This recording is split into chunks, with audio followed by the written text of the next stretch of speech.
भाइयों बहनों नमस्कार। All India anganwadi news channel में आपका स्वागत है। चैनल से जुड़ने के लिए नीचे दिख रहे रेड कलर के सब्सक्राइब बटन पर आपको सबसे पहले क्लिक करना है। फिर साइड में एक नोटिफिकेशन बेल यानी घंटी बन के आएगी, उस पर जब आप दबाएंगे तो 3 घंटी आपको दिखेंगी, जिनमें सबसे ऊपर ऑल वाली घंटी आप लोगों को दबा लेनी है। आंगनबाड़ी सेविका सहायिका मिनी बहनों, आज शाम की सच्ची खबरों में आप सभी का स्वागत है। आइए इस वीडियो की तरफ बढ़ते हैं और एक एक करके सभी खबरों को देखते हैं क्या क्या बड़ी खबरें इस वीडियो में लगी हैं।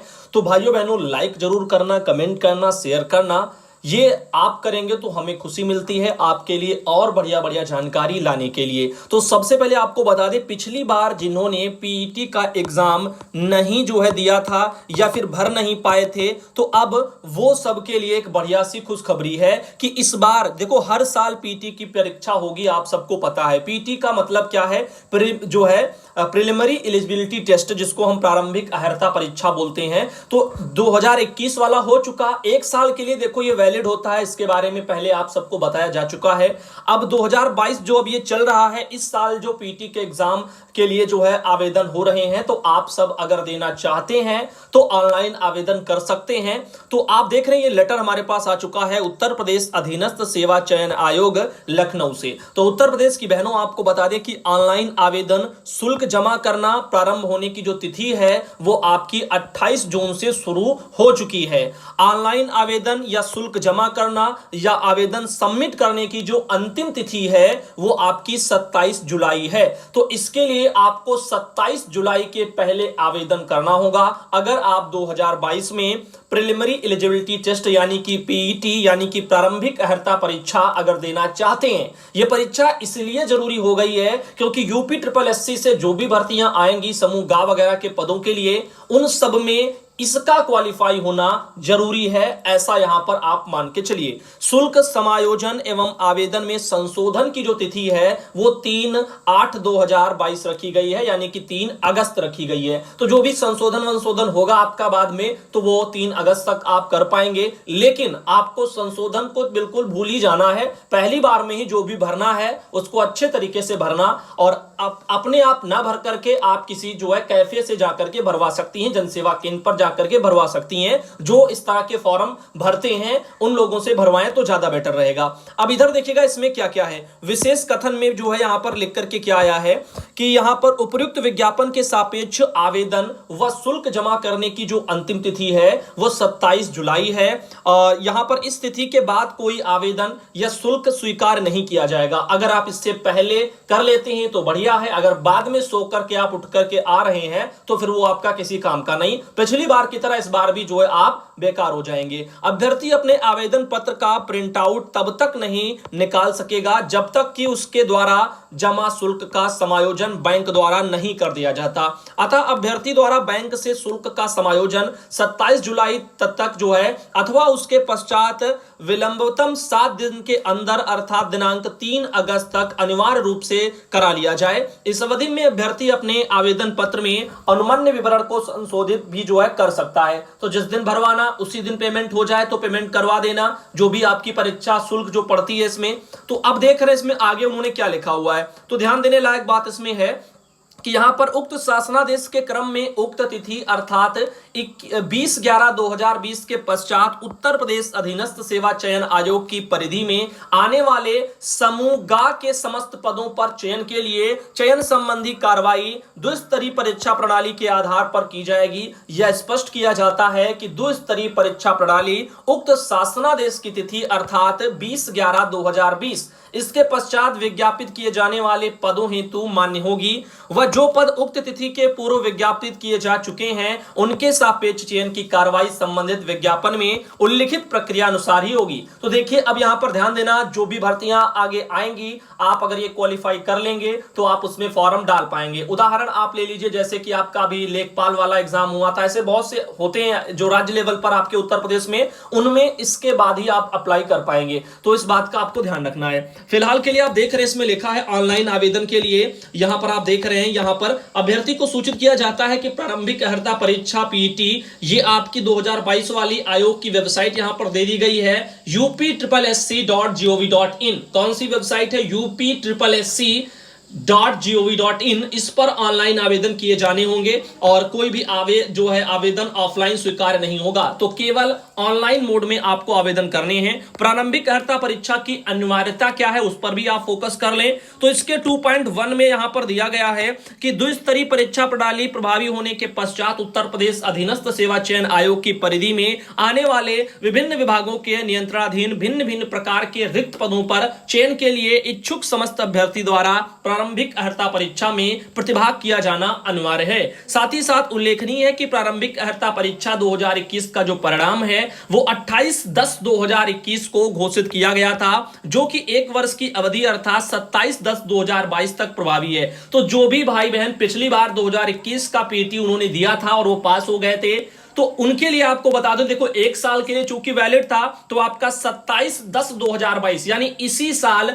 27/10 तक आपका केवल वैलिड रहेगा। उसके बाद आपका पुराना वाला बेकार हो जाएगा। तो अगर आप पहले दे चुके हैं, पास हैं, तो इस वाले को फिर भरें, हर साल आए, हर साल डालें, क्योंकि एक साल ही यहां पर सरकार ने जो है लिमिट रखी है इसकी वैधता की। अब यहां पर ये क्यों किया ये वही जान सकते हैं। वैसे देखिए इस तरह से जैसे सीटेट होता है, आप लोग जानते हैं, जैसे यूपी टेट होता है वैसे एक सीटेट होता है। तो सीटेट अगर एग्जाम आप पास कर लेते हैं तो आप किसी भी राज्य में अगर फॉर्म जो है राज्य सरकारें निकालती हैं, मान लीजिए शिक्षक विभाग में भर्तियां जिसमें जो है आपका टेट लगता है, सीटेट वगैरह अगर आप दिए हैं तो सीटेट भी लग जाएगा और वो लाइफ टाइम होता है, वो एक बार पास कर लो हमेशा काम आएगा। लेकिन यहां पर जो यूपी सरकार ने पीटी परीक्षा लागू की है, प्रारंभिक अर्हता परीक्षा, इसके लिए आपको हर साल परीक्षा देनी होगी और इस तरह से एक साल ही यहां पर टाइम रखा गया है।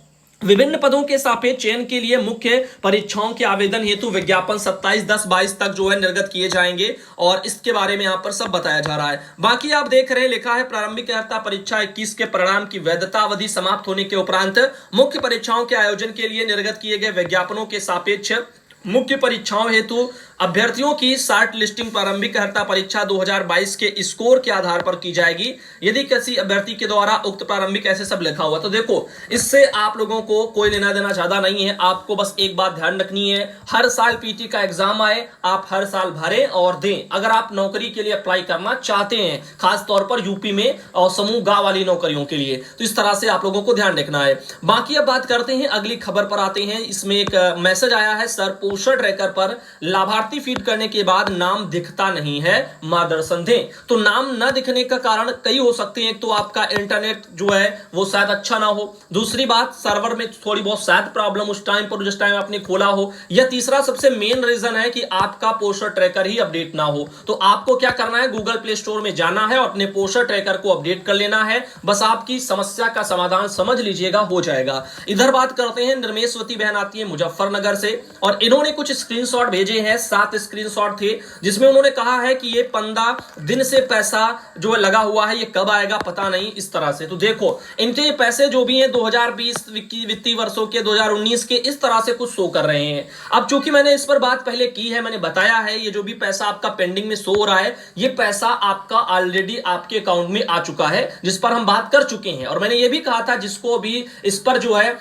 और ज्यादा जानकारी लेनी है या अपने आप को जो है मान लीजिएगा सांत्वना देनी है, तो आप अपना बैंक चले जाएं और बैंक में स्टेटमेंट निकलवा लें, बैंक में जाकर के, और अपना जो भी यहां पर आप देख रहे हैं इनमें डेट है तो आपको पता ही हो गई है, 2020 का, 19 का, 18 का, जब का भी पैसा हो उसी डेट का स्टेटमेंट आप निकलवा लें और उसमें खुद ही जो है पैसा आपके अकाउंट में आया हुआ दिख जाएगा। या बैंक कर्मी से जाकर के पूछ ले कि फला डेट में क्या पैसा हमारा ये आया कि नहीं आया, तो वह बता देंगे आया। तो ये टेक्निकल खराबी की वजह से पेंडिंग में ये शो करने लग गया है, ऐसा यहां पर काफी लोगों का मानना भी है। इधर बात करते हैं, चूंकि पिछले इन वित्तीय वर्षों में पैसे बकाया नहीं रहे थे, ये आप सब जानते हैं, समय समय पर हर महीने का आंकड़ा यहां पर आलिया पर बना रहता है। इधर आप देख रहे हैं सुनील कुमार पाल भाई गाजियाबाद से आते हैं और जो एक बहन थी अपनी अनीता, जिनके साथ में अभी आपने देखा था सुबह वाला जो मैटर दिखाया गया था, उसको लेकर के फिरोजाबाद से बहन आती हैं और उन्हीं के मैटर को सुनील भाई ने भी जो है यहां पर ट्विटर से ट्वीट किया था, जिस पर फिरोजाबाद पुलिस का यहां पर रिप्लाई आया है, कृपया संबंधित थाने पर लिखित प्रार्थना पत्र दें, नियमानुसार अनुसार कार्रवाई की जाएगी। तो मैंने भी उनको सुबह सुबह बोल दिया था वीडियो में भी, और उसके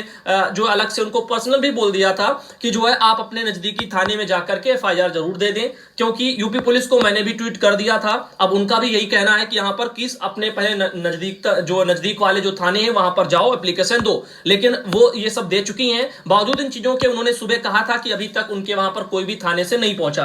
तो अब देखते हैं, अगर वहां पर कोई नहीं पहुंच रहा, अगर लापरवाही बरती जा रही है तो फिर इस मामले को और आगे उठाया जाएगा। और अगर आपको जो है यहां पर समस्या का समाधान होता है, आपको न्याय मिलता है, तो आप जो इसके बारे में सूचित भी कर दें। साथ ही साथ आप देख रहे हैं ये एक बहन है जो कि आप सब देख रहे हैं, ये दरअसल राजेश सक्सेना भाई हैं। उन्होंने अपने वहां से जो अभी एक मासिक बैठक टाइप का या प्रदर्शन टाइप का किया है अपने वहां पर, वहां से उन्होंने फोटो भेजी और लिख करके कुछ मैटर भी भेजा है। मैटर को पहले पढ़ते हैं ताकि समझ में आए कि क्या था। तो आंगनबाड़ी संघ ने किया साड़ियों का विरोध, राजेश सक्सेना भाई ने यहां पर यह भेजा है। तो आप देख रहे हैं यहां पर जो है बदायूं से हैं भाई, और वहां पर जो है साड़ी के विरोध में वहां पर प्रदर्शन किया गया है। अखिल भारतीय आंगनबाड़ी कर्मचारी महासभा की मासिक बैठक का आयोजन हुआ था, जिसमें श्रीमती खजाना देवी के आवास पर हुआ था। और बैठक को संबोधित करते हुए मंडल अध्यक्ष हैं मोरश्री गुप्ता जी, उनकी जो है जनपद में जिन अधिकारियों एवं कर्मचारियों को 3 वर्ष से अधिक का समय हो गया है उनका स्थानांतरण होना चाहिए, और जिन लोगों का स्थानांतरण हो चुका है उन्हें तुरंत जो यहाँ पर रिलीव करना चाहिए, इस तरह से उन्होंने लिख करके भेजा है। बाकी आपको बताना चाहेंगे साड़ी को लेकर के यहाँ पर बहनों ने भी जो है काफी नाराजगी जताई है। क्वालिटी जो है खराब है, जिसके कारण बहनें इसका विरोध कर रही हैं। और पहले विभाग की भांति उनका कहना 350 प्रति साड़ी के हिसाब से, 2 साड़ी का 700, इस तरह से ऐसे उन्होंने कहा है खाते में डाले विभाग। अब यहां पर इस तरह से जो है यहां पर बॉर्डर भी पोषण अभियान का लोगो जो यानी छाप करके भेज रहा है। इसमें इनका कहना है कि सरकार जो आंगनबाड़ी कार्यकर्तियों को एक तरह से कठपुतली बना रखा है, ये अपना उनका कहना है। अपने रंग की साड़ी बहन जो है विभाग पहनवा रहा है इस तरह से। तो जो भी है, अगला उनका कहना, अगली जो बैठक है वो 17 जुलाई दिन रविवार को मालवीय आवास गृह बदायूं में होगी। तो इसके बारे में उन्होंने पहले से बताया है। साथ ही साथ बात करते हैं अभी देखो ट्रांसफर को लेकर के। तो 30 जून तक आप सब जानते हैं ट्रांसफर यूपी में हो जाने थे। तो 30 जून समय था, काफी हो चुके हैं हमारे पास, जिसमें से एक जिले का लेटर पहुंच चुका है, उस पर हम किसी अगले वीडियो में बात करेंगे। सुपरवाइजरों का तबादला हो चुका है, ट्रांसफर हो गया है, और वो दूसरे जिले में हुआ है। तो पहले क्या था, यहीं से वहीं बस हो जाता था, लेकिन अब इस बार जो है दूसरे जिले में हुआ है। अभी उस पर हम बात करेंगे अगले वीडियो में। और ज्यादातर ट्रांसफर अब सब आप लोगों के देखने को मिल गए हैं। 29 तारीख, 28 तारीख, इन्हीं तारीखों में, या 30 तारीख आज, इसमें जो है ट्रांसफर सबके जो है हो गए होंगे। जो भी 3 साल से ज्यादा एक जगह पर जमे हैं, दरअसल उनके ट्रांसफर होने हैं, इसके बारे में ऑर्डर पहले आया था। अब इधर दुर्गेश कुमार जी हैं, जिला कार्यक्रम अधिकारी हैं महाराजगंज जिले के। उन्होंने 29 जून को अपने वहां के लेटर निकाल करके सभी सीडीपीओ को जो है भेजा है, और कहा है कि पोषण ट्रैकर पर जो भी लाभार्थी हैं उनका आधार सीडिंग कराओ। अब इसके बारे में चूंकि पहले बात कर चुके हैं निदेशालय वाले स्तर पर, अब वही सेम टू सेम है। 15 जुलाई देखिए यहां पर डेट दे दी गई थी कि 15 जुलाई तक सभी पूरे उत्तर प्रदेश की बहनों ध्यान देना, आप सबको अपने पोषण ट्रैकर पर अपने लाभार्थियों को जो है वहां पर क्या करना है, उनको वेरीफाई कर लेना है, यानी प्रमाणीकृत कर लेना है। आप ऐसे भी समझ सकती हैं आधार कार्ड लगा करके। तो ऐसे में काफी बहनों ने कहा कि उनके वहां आधार कार्ड बने नहीं है, जिसके लिए बहनें चाहती हैं कि जो है उनके वहां विद्यालयों में कैंप लगवाए जाएं आधार कार्ड बनाने के लिए, ताकि जो है जो उनके क्षेत्र की जनता है, जो लोग हैं लाभार्थी हैं, उनको आसानी हो जाए और आसानी से आधार कार्ड भी बन जाए। चूंकि यहां पर भारत सरकार ने साफ साफ कह दिया था, आप यहां पे देख भी सकते हैं, 2022-23 के तृतीय त्रैमास के जो पोषाहार की आपूर्ति है, वो पोषण ट्रैकर पर जो भी आधार सीडेड लाभार्थी होंगे, जिनका आधार कार्ड फीड होगा, ध्यान देना, उस पर ही निर्गत किया जाएगा। एवं जिस आधार पर, जिस अभी मानी लाभार्थी का आधार अब तक नहीं बना है, उसको विशेष जो है प्राथमिकता के आधार पर बनवा लो और उसको अपडेट करवा लो। अगर ये नहीं होगा तो फिर जो है राशन वासन आप लोगों को दिक्कतें आएंगी, वो फिर नहीं मिलने वाला है इतनी आसानी से उस लाभार्थी के लिए। तो चूंकि फिर आपको और झंझट करना पड़ेगा, तो लाभार्थी को पहले समझा दो, आगे से ये होगा। जरूरत पड़े तो लेटर भी उनको दिखा दो, ताकि उनको भी भरोसा हो जाए इस बात को लेकर के। बाकी आप देख, क्योंकि अभी तक जो भी था जैसे था सब चलता था। पहले क्या था, दलिया आती थी आराम से, बोरी, उसमें भी कोई हिसाब किताब नहीं होता था। इतनी कभी 12 आ गई, कभी 13 आ गई, कभी 14 आ गई, लाभार्थी हैं 100 हैं, लेकिन उससे मतलब नहीं था। तो इतना दिया उतना दिया, कोई ढंग के मानक नहीं थे, कुछ भी ढंग का नहीं था पहले, ये तो एक सत्य था। लेकिन उसके बाद क्या हुआ, धीरे धीरे व्यवस्थाएं बदल गई। अब क्या हुआ, लाभार्थी के हिसाब से आया, फिर उसमें भी फिर क्या हुआ, लाभार्थी के हिसाब से भी आया। अब उसमें भी कह रहे कौन से वेरीफाई है, कौन से नहीं है। अब इसमें ये झंझट भी चलेगा। तो आने वाले वक्त में काफी सोच समझ करके यहां पर लाभार्थियों पर खर्चे हो हो रहे हैं, तो इस बारे में आपको ध्यान देना है। तो लाभार्थी का जो भी विभाग से बोला जा रहा है वेरीफाई करने के लिए, इस पर आप लोगों को ध्यान देना है। वहीं पर आप देख रहे मधु बहन है, फतेहपुर से आती, उनका एक फोटो उन्होंने भेजा था। अब देखो, ऐसा नहीं है कि जो है आधार कार्ड बन नहीं रहे, आधार कार्ड बन रहे हैं। आपके क्षेत्र में कहां बन रहे हैं ये आपको पता करना है। काफी जगह क्या होता है, बैंकों के अंदर जो है अपना आधार कार्ड वाले लगा लेते हैं अपना कैंप टाइप का, और उसी में बैठते हैं, डेली बैठते हैं वहीं पर, वहीं आधार बनते हैं। काफी जगह बनते हैं बैंकों में। आप अपना अपना पता कर लेना अपने अपने क्षेत्र का, और जहां भी बनते हो वहां पर लाभार्थियों को बोले कि वो करवा लें, और उनको बोलिए 10 तारीख तक करवा लें, क्योंकि 10 के बाद आपको फील्डिंग भी करनी है। अब उनको 15 आप बताएंगी डेट, तो फिर कैसे काम चलेगा। तो इसके बारे में आपको सोचना चाहिए। अनीता बहन बिजनौर से, उनके द्वारा एक ये फोटो भेजी गई थी। कुछ और भी बहनें हैं, सिलवंती देवी देवरिया से आती हैं, साथ ही एक ये है लालमड़ी चंदौली से आती हैं, और ये आती हैं राजकुमारी सोनभद्र से, साथ ही ये सुधा बहन सिद्धार्थनगर से आती हैं, और इनके अलावा ये आती है रीता मौर्य अयोध्या से। इनके अलावा लास्ट में ये है माया देवी सीतापुर से। ये उन्होंने अर्ली चाइल्डहुड वगैरह को लेकर के ये अपना रजिस्टर बनाया है, उसी के बारे में उन्होंने एक फोटो भेजी थी। ऐसे एक और उन्होंने भेजा था। तो आप सब अपने रजिस्टर भी मेंटेन रखें। और बाकी वजन सप्ताह आपका हो गया होगा, वजन आपने ले लिया होगा, और वजन लेने का सबसे बढ़िया तरीका यही है कि जब आप पोषाहार बांटें तो पोषाहार वितरण के दौरान ही बच्चों का वजन ले ले, और उसी दौरान जो है क्योंकि पोषाहार मिलेगा तो हर लाभार्थी अपने बच्चे को लेकर के भी जरूर आएगा। तो नहीं आ रहा है तो उसको बुलाओ कि उसको लेकर आओ, वजन होगा उसके बाद मिलेगा। ऐसे करके आप जो है बच्चों का वजन भी कर सकती हैं, और आसानी से आपको जो है हो भी जाएगा, दिक्कतें भी नहीं आएंगी, एक ही डेट में सारे काम हो जाएंगे। तो इस ओर आपको ध्यान देना है। वहीं पर आज के वीडियो के लिए इतना ही रखते हैं। सुबह के वीडियो में आप सबको फिर मिलते हैं।